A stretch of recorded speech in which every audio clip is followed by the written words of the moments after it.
The Heroes in the Hidden by Kirikuat on AO3. Episode 12. Chapter 12. A Denial. They were coming. From every direction, heroes emerged from the shadows, from the depths of hopes and dreams, from the shattered remains of villains' lost dreams and souls. They crept silently like predators, from the ruin of society. Faces distorted and costumes mangled. Midnight Hero's costume was ripped and tattered, her eyes a glossy emptiness, as if she were asleep. Present Mike's mouth was ripped open, his teeth and gums bleeding as he tried to scream. Best Eunice's costume was wrapped around his neck, hanging like a noose, his face purple from the lack of blood. Endeavor's body was burned so badly that the only thing recognizable about him was a shear that wrapped around his face, his teeth dripping lava. Eraserhead's capture weapon hung limply in the air as the hero approached, his eyes ripping out, leaving gaping wounds. Death Arm's muscles pulled so tight against the skin that he was ripping open, leaving uncovered muscles and blood dripping out. The Water Horse duo were blued and lipped purple, most decay dripping through them tightly as the water continued to swirl around them, drawing them. More heroes crept, their bodies ruined and mangled, jaws hanging limply, limbs severed, blood coating their costumes. Most heroes that could fit in the area continued to pile in, shoving and pushing one another, trampling any who stumbled and fell. They all approached the center of the ruin, the sky a deep red of blood, the sun dripping with fear. The breaths never came. Each hero stood dead as they came to a stop. A roar rippled through the cold atmosphere, shrouding the sun's view. The world shook so violently that the heroes that once stood began to chip and combust into dust. Where they stood now, something different. Its body was large, blocking the ruins of the buildings from view. It was head with distorted offerings, a strange spectacle that kind of ripped apart the skull. It flinched its back, fingers twitching ever so slightly. The muted colors of red, white, and blue seemed to discomfort around its body as it turned its gaze up. A large smile with fangs dripping red, mouth cracked and gums exposed. The smile stretched from ear to ear, the tears in its flesh continuously reaping and rehealing as it stood there, breathing heavily and hot. Its eyes were black voids, showing a world of destruction and death. Blood dripping from the creature's ears, eyes, nose, and mouth, spraying it over everything in front of it. Pupils were dilated like a predator about to pounce. Blues of ages past glistening in the black voids. The blue was intense, so intense that it burned. A branch snatched from behind the creatures, which whipped its head around 180 degrees to stare right into the eyes of Izuku. He stood frozen as the beach hunched over him.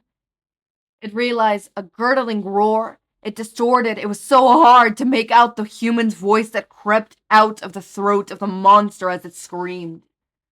"I am here." Then it pounced upon the monster of a boy.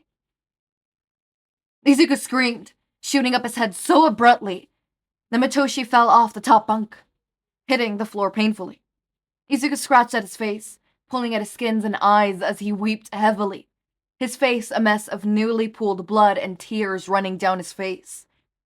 Shit, Hitoshi thought, coming to her senses. She didn't stop Izuku, instead turning to their roommate, who stared at Izuku across the room.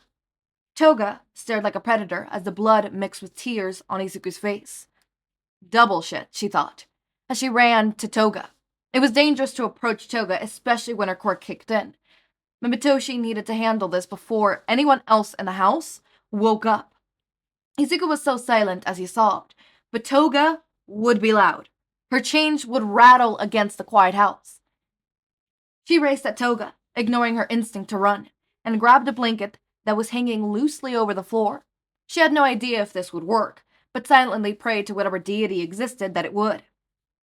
Gripping the blanket tight, she put it over Toga before jumping on her, pressing the blanket down around Toga. If she could block Toga's line of sight, she might be able to talk to Toga. She muttered as Toga ripped up the blanket, screaming and trying to free herself. The blanket muzzled most of the sound, luckily, allowing Mitoshi to push down harder. After what felt like hours, the struggle stopped, and Toga spoke. "Is Izu okay?" she asked, a whimper in her voice.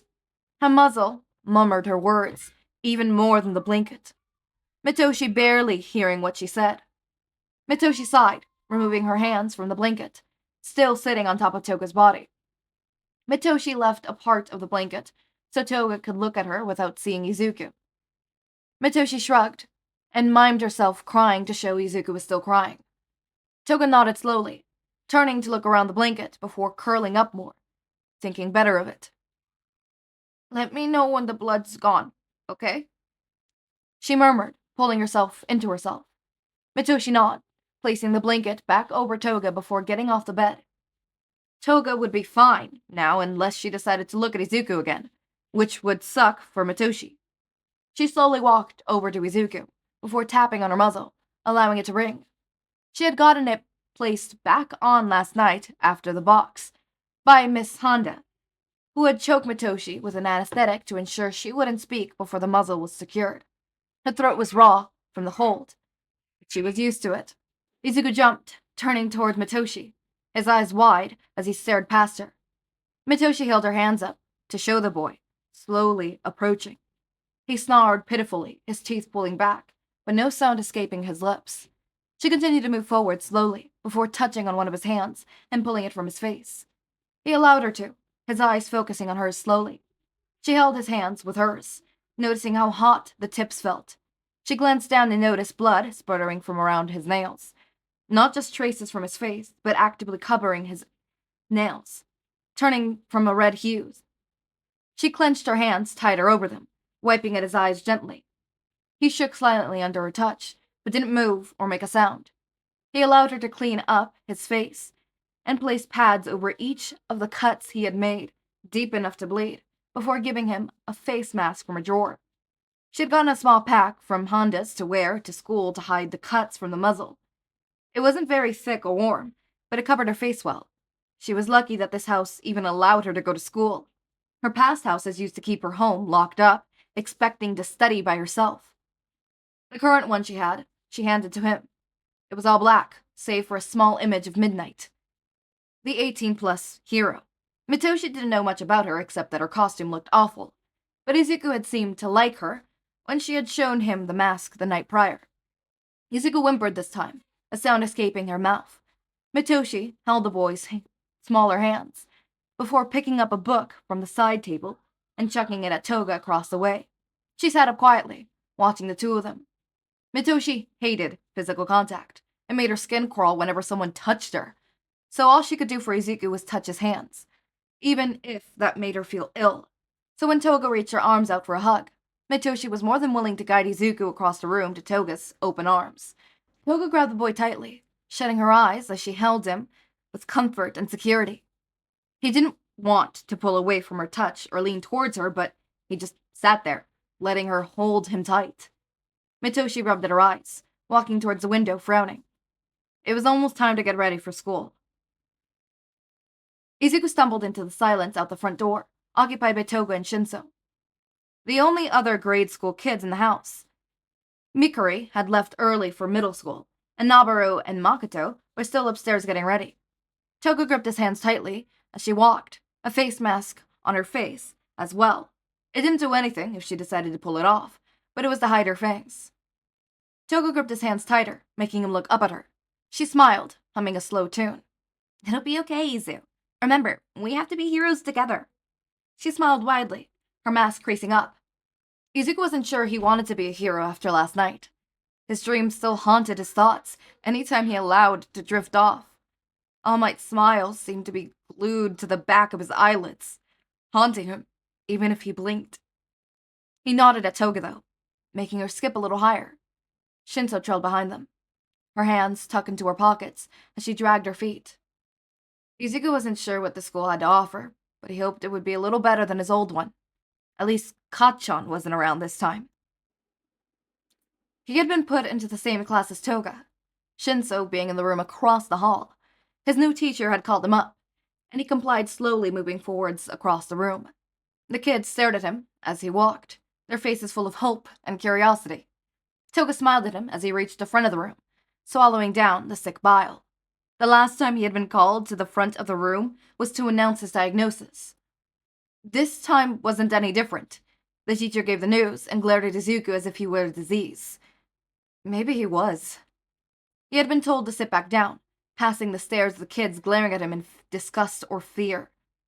The faces of heroes, mouths open, and blood-stained skin filled his mind. He was a monster. What did that make these kids? He sat back down, his mind running. What did that make these kids, who glared at him with disgust? What did it make the adults who had started this, teaching kids to hate and attack? If he was a monster, what was society? He pulled out a new notebook, writing as fast as his hands could move. He wrote about the flaws he had seen time and time again in the world. The way the police officers had looked at him with disgust. He wrote about the way the people were stuck homeless on the streets with nothing but a cardboard box, and all the wealthy did was destroy and gain more wealth. He wrote about the way that the workers at school were forced to endure words and acts of abuse at the teachers and higher-ups who deemed themselves better. He wrote each and every quirk he could see, from the kids with extended fingers to the teacher with razor hair. He wrote and wrote. Society was a flawed mechanism that Izuku could see even at 8 years old. It was a society made up of broken bones and souls, covered with a sweet-smelling blanket of heroes and villains. But why was it that simple? Why did the world exist in shades of black and white when he stood here, a gray mark on the world?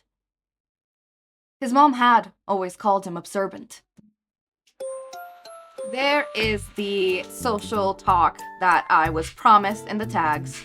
If you hear a blow dryer in the background, no you don't, okay? Echo Bro is blow drying their hair. How's it going? Let me see, come over here. Babes, your hair has to be dry. It is dry. Okay, come over here. Come over here. It's dry. Fucker, that looks wet. It's dry. Bitch, that's wet! What? It's like moist. Yeah, you're supposed to dry it. I did. If you air dry it in the sense of air drying without the, what's it called? Without the heat, without the blow dryer like that, you'll get frizzy hair. It's why you always have frizzy hair. Bitch. Oh my god. I thought I lost this. I thought you did as well. You hate that scent. That's why you responded like that. Sorry, I thought I lost my Aizawa body mist. It smells like coffee. I am about to buy the Aizawa cologne. And it smells like coffee. I'm going to kill you. Apparently the cologne is supposed to last longer than the body mist. I'll do what you tell me. Kill myself and then you in that order? Yes. Good luck killing me. Anyways, go away. Alright, I've been meaning to do this the last couple times I recorded, but I keep freaking forgetting. This time I did not forget. There's a comment that the author put in episode 6, that I want to read. Some disclaimer, because this was my first fic, very little research went into it. Now that I've written more trauma fics, I've done more research on PTSD and stuff.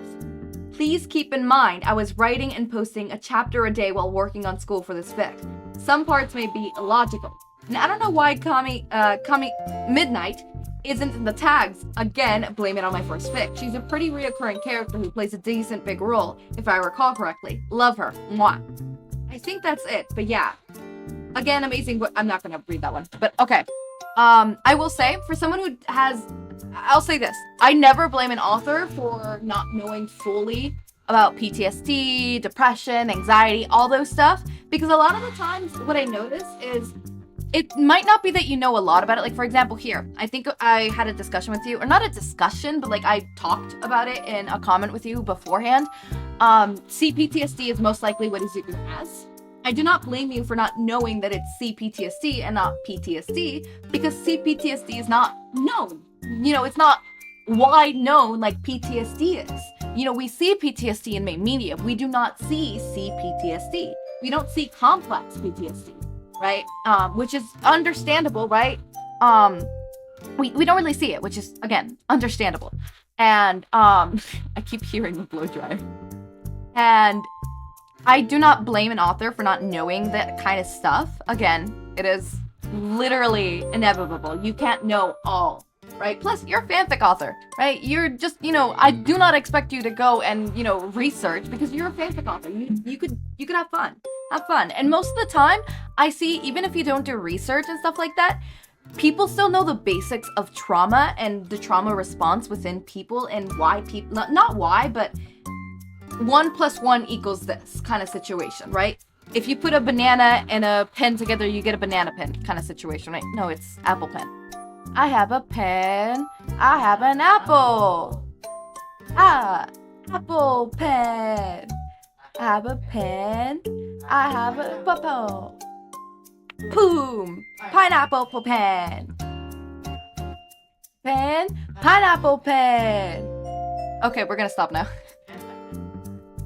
Pen, pineapple, apple pen. Go away.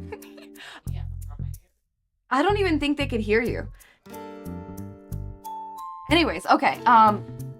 So as I was saying, you might not know fully, understand the traumatic thing that's actually happened. Or not understand, but understand fully what's happening in one's brain when something traumatic happens. But you know that, for example, people who were in abusive situations flinch when someone's about to hit. They pull people away, right? You know that. You do not know the underlying psychological thing of no matter who it is, they're gonna flinch.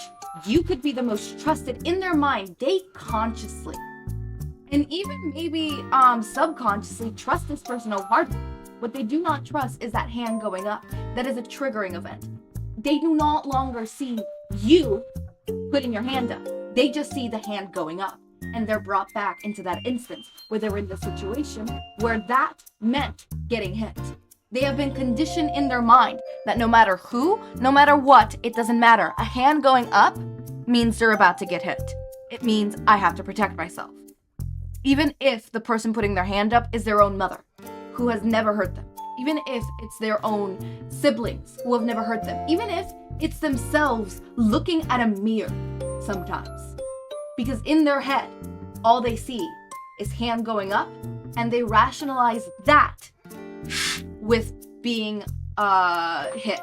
It's why dogs see food and they salivate.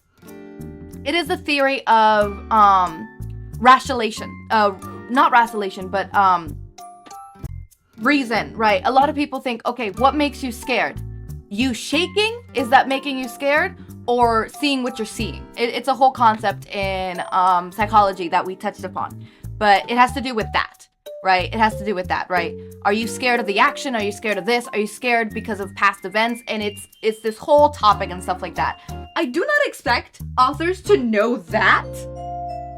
Like, how the fuck are you gonna know that the theory of why someone gets scared after being in an abusive situation, when somebody raises their arm, that it is part of the theory of cause and relation? It's not called cause and relation. I called it cause and relation. I need to figure out the actual names. But it is the theory of cause and relation. It's the theory of why dogs see food and they salivate. It's the theory on why when dogs hear a whistle, like let's say those who train their pets with like not the whistles, but like the clicks, why they hear a click and they think treat, right? They hear a click and they start to salivate, right? It also goes hand in hand with the theory of, are you scared because you're shaking and that shaking is making you scared? Or or is you being scared is what's causing the shaking, right? Cause and relation. Anyways, I do not expect authors to know that shit. Like, I do not expect y'all to know that shit. Y'all should... So I've never blamed an author for not knowing that. Also, for your first fic and uploading on a daily basis, y'all, you are good. You are good. I kind of want to read some of your other fics. Not Podfic, but just read on my own time.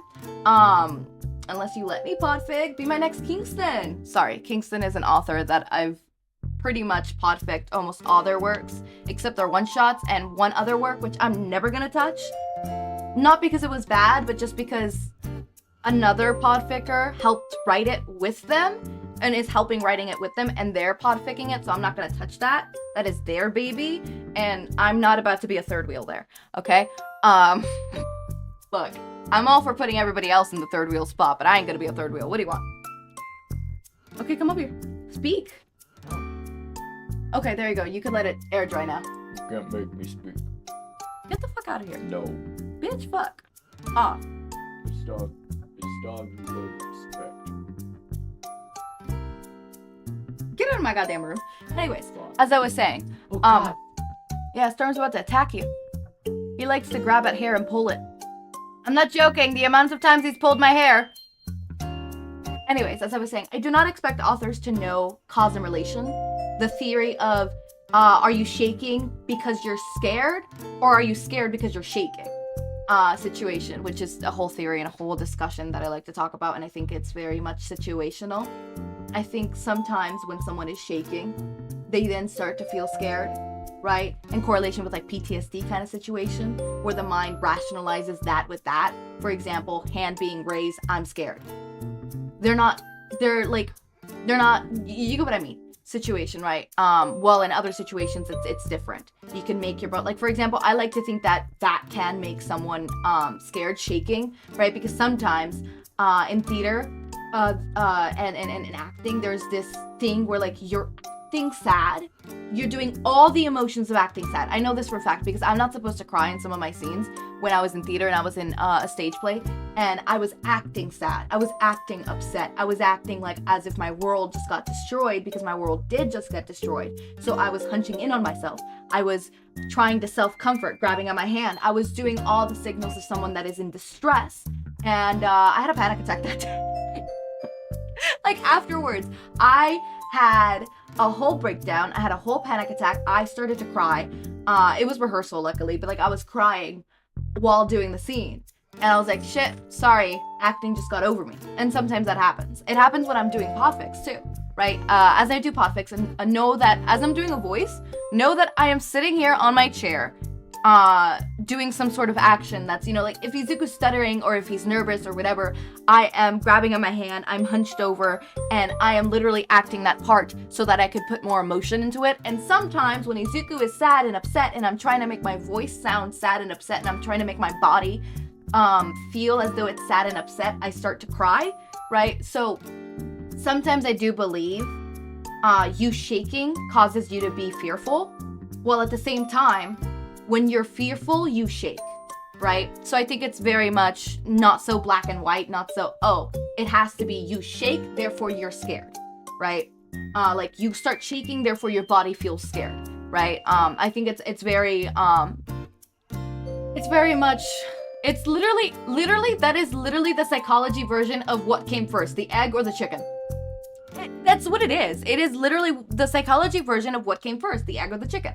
So it has to do with that. It has to do with that theory, which also has to go with the correlation theory of dogs salivating when there's food. They're salivating because they're not actively making their body salivate, right? It is just they correlate food with juicy and being fed. So they see food, therefore they salivate, whether or not they're going to eat that food. Same with the click. They rationalize that click with whatever. We also learned that that's also a study learned. Like, I think we had to do a lab, a quote-unquote lab, where we had to either teach a pet, almost everybody did teach a pet a trick with cause and relation. I taught my friend sign language, part sign language, not full sign language, but like words and stuff like that. I forgot to bring my treats, so it was just praising. Shockingly, they know a lot of sign language now. At least they know the words that I taught them, which was help, panic attack, help, check my period, which was not grammarly correct. It's just like, hey, check, am I spelling? Hi, how are you? I'm good. You? My name is, and then finger spelling their name. Stuff like, basic stuff that I know from, you know, honestly, I don't even know where I learned most of that stuff. I just know that I learned it from deaf creators and stuff like that when I occasionally, there's just one TikToker who doesn't teach. They talk, and they sign at the same time. And they have captions and stuff like that. And I just pick up words like that sometimes. Anyways, Just like how I know some Japanese words from picking it up from subbed animes and stuff like that. Same with Korean words from K-dramas and stuff like that. Sometimes you just pick up shit. Anyways, so I do not expect y'all to know did the chicken or the egg come first equivalent of psychology. I do not expect authors to know that, right? You guys are not studying for, psychology. I'm not studying for psychology. Don't ask how I know that. I had one class. Y'all, I had one class in senior year. I didn't even pass that class. Okay, no, huh? I'm not a senior. Fuck off. Okay, I didn't even, I passed the class. I think I had like a B or a C. I didn't pass the test. The test to get college credits for it because I just didn't pass it. It had to do with like memorizing the name of who did the theory. It's like, okay, I get that's important, but I could tell you literally everything about the theory. I cannot for the life of me tell you the name of the person who did it because I did not study that. In fact, I didn't study at all for that test, right? I could tell you what, as I said, cause and relation. I named it cause and relation in my mind, and I could explain to you what cause and relation is. I've just explained it to you guys in a dumbed down version for you guys to understand. Right? It's the equivalent of the chicken or the egg, right? Or at least the basic version of it, the chicken or the egg. What came first, the shaking or the fear? What caused what, right? Same, that then goes down to, the two different, I think there was 3. Was there 3 or 2? Whatever. Different types, right? Which then goes down into the dog, right? Or I could tell you about the theory of learned helplessness. That actually is the name of it. Learned helplessness. You could search it up. Oh, it's a horrible testing. It is so unethical. Nowadays, you're not allowed to do unethical shit like that. Because that was really fucking unethical. I remember hearing about it and having to literally research about it. There was this other one where they were trying to make a kid rationalize white and fluffy with fearful, and that kid has long-lasting psychological damages. They cannot see a bunny without sobbing. It is absolutely terrifying. Or I don't know if you've heard of the experiment on the monkey and the robot. That's less unethical. It's basically just like you get a bunch of monkeys, you put them in a ladder with a banana over the ladder. Mm-hmm. A monkey tries to go up there, right? And then they all get sprayed with water. And then eventually they'll all learn, hey, do not grab the banana, right? You replace one with a new monkey, right? Same thing happens, and then you repeat that until there's no more monkeys that know what happened when they grabbed the banana. You just know not to. Yeah, that has to do with, actually, I don't know, I've never heard of that study. No, but the monkey one was basically, so there is this baby monkey. They left the baby monkey, and there is this robot, quote unquote. It's not a full functioning robot, it's literally a stationary robot that feeds the baby, right? And when the monkey is scared or alarmed, the monkey hugs onto that robot as if it was its own mother. And it was a very unethical experiment. Or the experiment of power in that one college. What the fuck was that? It was basically like jail. They made a makeshift jail, but like college, right? And they abused their power. I'm pretty sure they were studying something completely different, right? Trying to prove something completely different. And in the end, it became an experiment. Like, they were experimenting to find out something different. But nowadays, everybody in psychology looks at that, and it is a proof of how power can overcome a human's mind. How power can corrupt people. Yeah, how power can make people power hungry. And also how isolation is not a good thing. Anyways, but as I said, like, learn helplessness, I know that name of that one. It is literally called the study of learn helplessness. You cannot tell me who made it though. I don't know who the person who did the study or the actual physical name of the study, but I know that the actual event that happened in that study has to do with learn helplessness. Search it up. If you like dogs, do not search it up. You do not want to search it up if you... Or you're looking at like dogs. We're looking at the mirror as if you were talking to them. Okay, I look at the mirror, I look over there, I look over here, I look over here, I look everywhere, bitch, okay? I look everywhere. You haven't looked behind you. Alright, I'm looking behind me now. How you like that, bitch? Get fuck out of my room! I told you get out multiple times. Show you something. What do you wanna show but me? You can't because you're recording. I'm recording. Exactly. That's why I'm This waiting. is 18 minutes of me talking about psychology. I'm gonna end this now. I'm so sorry to everybody here.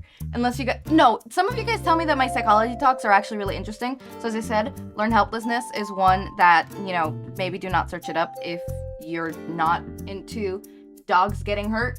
But just know that learn helplessness has to do with the fact that, it has to do in correlation on why a lot of abuse victims stay with their abuser. They're literally taught that no matter what you do, it's gonna happen. So they give up. And even if there is actual hope, they no longer take it because they have just learned to accept the pain. Learned helplessness. Anyways, as always, my raindrops, make sure to eat, sleep, drink water, take your meds. Have a wonderful day or night. Link to my Discord server, merch shop, and socials are down in the description. Subscribe to see more of my content, and thank you so much for watching.